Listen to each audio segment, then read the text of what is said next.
Olá, olá, minha gente, tudo bem? Muito boa noite. Hoje é 3 de julho, quarta-feira, 2019. Estamos falando diretamente de Santa Inês, Maranhão, Brasil, com o programa Clima pela sua Espia Web TV. E o nosso entrevistado de hoje é Marcelo Pinto. Ele é diretor da Finsol no Brasil e vai conversar com a gente, é claro, sobre economia e diversos outros assuntos ligados a esse tema. Marcelo, muito obrigado pela sua presença, é um prazer enorme recebê-lo aqui, viu? Uma satisfação tremenda. Boa noite, Daniel, boa noite ao público que está nos assistindo.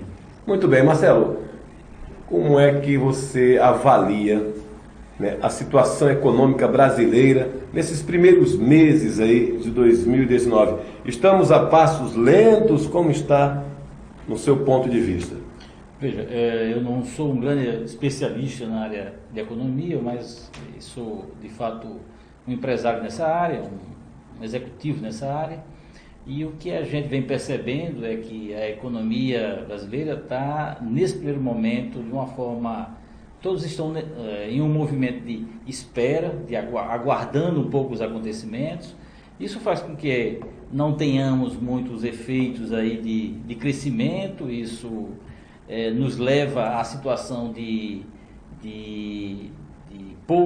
pouca mobilização para que as coisas aconteçam. Em razão disso, o crescimento da economia brasileira vem se mostrando menor do que a gente tinha previsto. No início do ano estava se prevendo 2,5% do PIB, já se fala em menos de 1%, né? Então, esse cenário, obviamente, faz com que todas as outras empresas fiquem muito receosas nessa questão de investir. Então tem um pouco essa situação. Felizmente a gente está com a inflação muito controlada, né? Já dizem que o apontamento é que a gente vai ficar abaixo da meta, inclusive esse ano, 2019.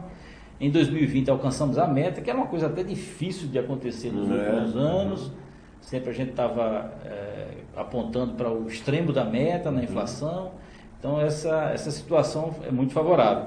Mas é uma recuperação gradual, né? Você percebe que se pensa que se a reforma da Previdência avança, e parece que está avançando, né?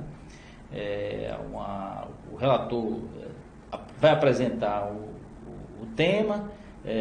Infelizmente os estados e os municípios não entraram nessa primeira leva, mas o que se pode perceber é que, se aprovado isso, aparentemente o que dizem os especialistas é que a economia pode ser retomada de forma gradual. Os investidores, as empresas vão começar a investir, especialmente a Finsol, que é uma multinacional e trabalha muito no Nordeste, a atuação dela toda no Nordeste, tem muito apetite para investir aqui no Nordeste. Isso é o que nós temos como padrão.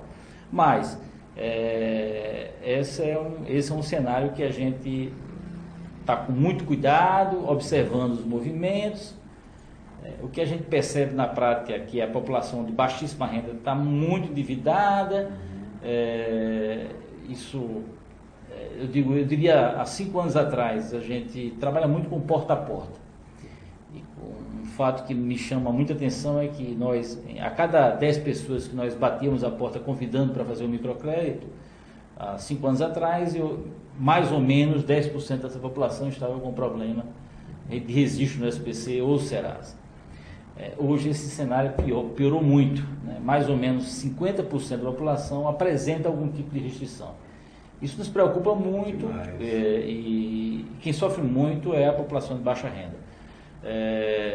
Um ingrediente que nos preocupa também é o desemprego. São mais de 13 milhões de desempregados no Brasil. Pois esse número assusta, né? Porque você, do outro lado, esse movimento de desemprego, existem diversos fatores que a gente observa. Tem um, de fato, que é a crise econômica, financeira, nós estamos passando nos últimos anos, mas também tem outros 2 ingredientes que, de uma forma que a gente não vai escapar, que é a revolução tecnológica, né? As empresas estão repensando suas estruturas organizacionais, achatando a quantidade de empregados que tem em seu corpo funcional, isso gera desemprego. E um outro tema é a própria automação e processo de robotização dessas empresas também, que levam, de novo, a um conjunto de desempregados. Nesse tema existem outros especialistas que dizem que em 20 anos boa parte da população não vai ter sequer posto de trabalho a atuar, né? Não tem emprego para essa população. Então é uma coisa que esse contexto não é um contexto fácil. Verdade.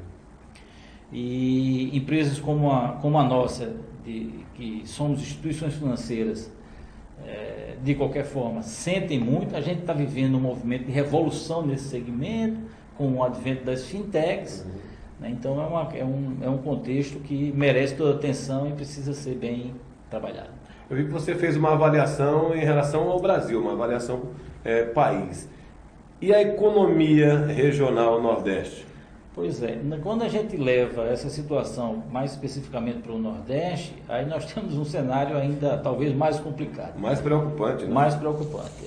Se você vê o PIB de 2017, 2018 e 2019, a gente tem uma média de mais ou menos 0,4 menos de PIB do que o do Brasil. O PIB do Brasil já foi ruim, e o Nordeste menos ainda de crescimento nesses 3 anos. Impacta negativamente mais ainda, né? E o tema principal aí no Nordeste que vem à tona é que, obviamente, igual ao que aconteceu na crise de 2008, 2009, né, lá nos Estados Unidos, é o movimento natural do investidor, quando vê uma turbulência, retirar dinheiro de onde é menos estável e coloca onde é mais estável, né? Então, o que aconteceu do movimento de investimento? Se retirou muito dinheiro do Nordeste, as grandes empresas estruturadas enxugaram o dinheiro que tinham investido no Nordeste e aplicaram, obviamente, no Sudeste, Centro-Oeste e Sul do Brasil. Então, não é à toa que a gente vê já em São Paulo algum tipo de recuperação, né? A indústria de construção civil já começa a se mover um pouco mais em São Paulo do que aqui no Nordeste. E isso não, a indústria de tecnologia já começa a se mover mais forte lá no sul do país, com Santa Catarina, mas aqui a gente não sente esses movimentos. O agronegócio no Centro-Oeste começa a se mover e tem algum tipo de melhora, mas a gente não vê isso aqui no Nordeste. Então esse cenário complicado que está tendo faz com que o Nordeste fique em segundo plano para efeito investidor. Isso de fato nos preocupa porque quando não se tem um investimento mais forte no ambiente que nós estamos econômico, obviamente isso escassa. Um outro ingrediente é que nós somos muito dependentes dos benefícios sociais que o governo federal tem. E com esse escasseamento dessa questão, principalmente o que vai vir, o que está por vir ainda, e diminuindo, por exemplo, ações sociais, como, por exemplo, Bolsa Família, ou até mesmo a dificuldade dos estados e municípios enfrentando com o pagamento da folha mesmo, esse contexto todo pode piorar a situação ainda mais. Então é preciso a gente ter muito cuidado no Nordeste. Hoje eu passei o dia, ontem também eu passei o dia visitando empresários locais aqui, pequenos empresários, obviamente, não são grandes empresários, mas são médios e pequenos empresários. O que a gente percebe é uma angústia muito grande dos clientes deles que não estão pagando a eles, né? Eles estão com dificuldade e estão pouco acreditando que esses clientes possam se recuperar. Pessoas que eles dizem que eram bons pagadores, pessoas que estavam crescendo e nos últimos 3 anos eram assíduos ali, agora estão com mais dificuldade, estão encontrando mais dificuldade. E aí você mencionou o microcrédito. Como o microcrédito pode ajudar especificamente o nosso Nordeste? Pois eu digo muito que o microcrédito não é a salvação do mundo, mas o microcrédito já se provou no contexto que nós estamos vivendo, que o microcrédito pode apoiar em muito a um tipo de movimento de apoio ao fortalecimento e à melhoria da qualidade de vida das pessoas. E eu vou um pouco resumir a situação. O microcrédito ele tem um ingrediente muito interessante quando a pessoa se vê desempregada, que é o problema que a gente está enfrentando forte, e aqui eu acho que no Nordeste mais ainda. quando o indivíduo se vê sem emprego, né, tendo que sustentar a família, num sufoco louco, porque... e o outro ingrediente, coitado, não tem formação e capacitação para enfrentamento de uma competição no mercado de trabalho mais forte, esse conjunto de coisas exclui essa pessoa do mercado de trabalho. Então ele se vê pouco capaz de reingressar no mercado de trabalho e do outro lado também pouco capaz de gerir uma empresa porque não teve formação empresarial para esse fato. Essa situação complica muito a vida dele, porque ele, de um lado, ele olha, puxa vida, o que eu vou fazer? Se eu vou para uma atividade econômica empresarial, eu não tenho formação. Se eu vou para... e se eu tenho alguma formação, eu não tenho crédito, porque nunca tive, nunca busquei esse tipo de crédito empresarial, então eu não tenho crédito. Então o microcrédito ele se presta a resolver uma perninha dessa aí. E quando eu digo o microcrédito fazendo bem feito, que é instituições sérias, como por exemplo o Banco do Nordeste, como por exemplo a FinSol, como por exemplo o SEAP, como por exemplo o Santander de microcrédito, que são unidades, são instituições sérias que fazem um trabalho bem feito de microcrédito, e estão enquadradas dentro de um programa nacional chamado Programa Nacional de Microcrédito Produtivo Orientado, que está sob uma lei, a 13.636. Essas empresas, essas operadoras, elas conseguem dar duas pontas importantes nesse processo. Primeiro, crédito, mas também orientação técnica, né? Reforçam o conceito de que é preciso ofertar o crédito, mas de forma orientada, e não simplesmente ofertar o crédito de uma forma atabalhoada, desordenada para endividar a pessoa. Esse é o conceito que a gente precisa deixar claro. Então o microcrédito, o efeito dele social é muito interessante, porque o que acontece, normalmente, em torno de 70% a 65% de todo o microcrédito é destinado à mulher. É muito interessante isso.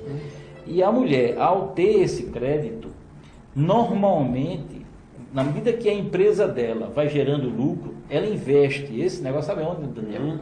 Na educação dos filhos, através de uma formação, bota numa escola particular boa, vai formando o filho para que ele tenha uma melhor educação do que ela teve. Esse é o primeiro passo. O segundo passo, ela busca um plano de saúde para poder proteger a família dela. Exatamente. Não é? E aí você tem elementos de saúde e educação. E a alimentação, ela melhora muito, vai buscar outros alimentos, e ela busca muito a qualidade de vida da família. De vida. E aí, o efeito do microcrédito é muito bom, porque você melhora a qualidade de vida tanto nos 3 pontos fundamentais, que é saúde, educação e alimentação. Aí depois agrega vários outros valores, vem conforto, vem transporte, vem tudo de qualidade. Exatamente. Aí, um outro elemento muito interessante é que o microcrédito, no primeiro momento, o microempresário, ele garante o seu próprio trabalho, não é?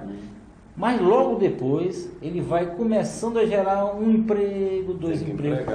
A média de empregos gerados, por exemplo, lá na FinSol, que eu tenho tabulado isso, a cada microempresário que oferta um crédito, ele me gera 1,8 empregos. Ou seja, quase 2 empregos para cada empresário. Se você observa de uma forma fria, aí você diz assim, um determinado governo apoia uma iniciativa de uma grande indústria que vai gerar 300 empregos. Ótimo. Mas se eu gero, como no nosso caso, 3.000 clientes aqui eu estou apoiando com microcrédito, na prática eu estou gerando 9.000 empregos.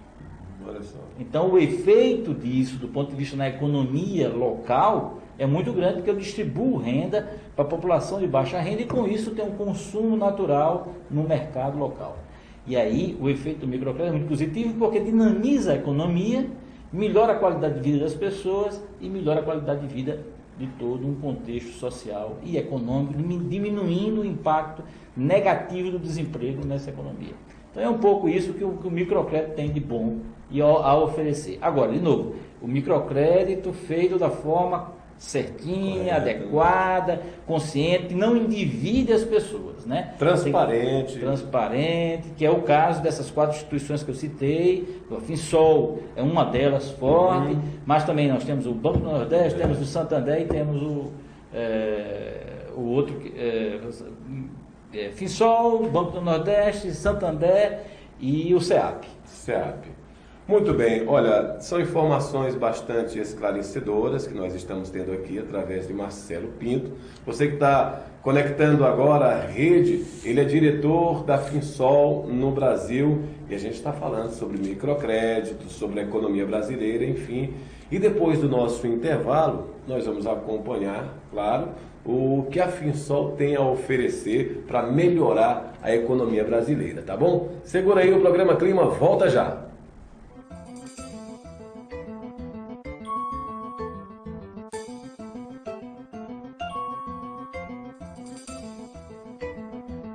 Marketing é a interação de conceitos. O problema não é o produto. Você precisa saber para quem e onde está anunciando. Espia Web TV. Sua TV na mão com alcance mundial. Em na mão, faz o que fostes mandado e dessa lepra tu vai se curar. É somente. Está chegando o dia! Vem aí! A segunda cruzada Explosão de Milagres! Com o tema Eu Sou o Senhor que te sana! Êxodo 15:26.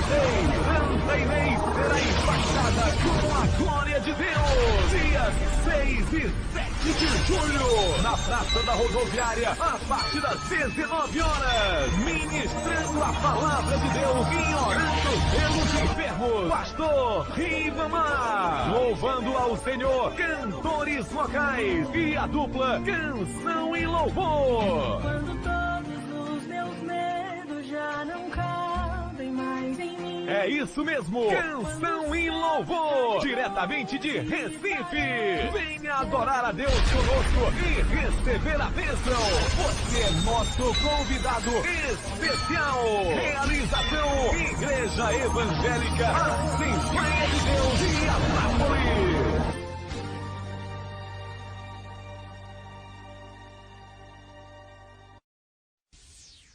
Apoio Espia Web TV. Papai sem ganhar presente, nem pensar! O Sim de Varejo traz a primeira campanha Papai Feliz, com valiosos prêmios pro seu pai. No terceiro prêmio tem R$1.000, no segundo prêmio tem R$2.000 e no primeiro prêmio, uma moto CG 160 Start 0 km. Apoio Eletrolar, Agromáquinas e Steel, Maratá Descartáveis, realização Sim de Varejo. Nós, da Malharia Queda, trabalhamos com sublimações de abadás, camisetas, uniformes profissionais, fardamentos escolares. Não perca tempo e encomende logo o fardamento do seu filho conosco e a logomarca da sua empresa bordada ou estampada. Confecções Queda se localiza na Rua do Sol, número 307, centro de Santa Inês. Telefone para contato 3653-1343.